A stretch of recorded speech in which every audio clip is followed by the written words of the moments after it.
از 4 ماه به بالا اگر یک شوهر از زن خود دور می شود بدون اجازه زن، از 4 ماه به بالا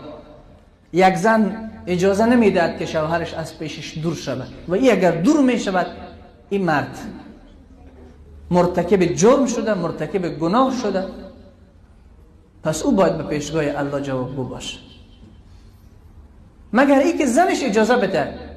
برو اشکال نداره 1 سال،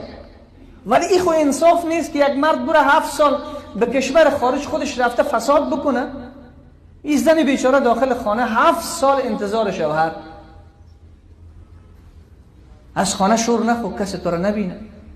خب این همه دستور که میتی پس خودت هم بدان که حق و حقوق داره، روز قیامت از این میپرسه از تو الله. پس اگر زن اجازه میته تا هر اندازه‌ای که اجازه میته جواز داره و اگر بدون اجازه از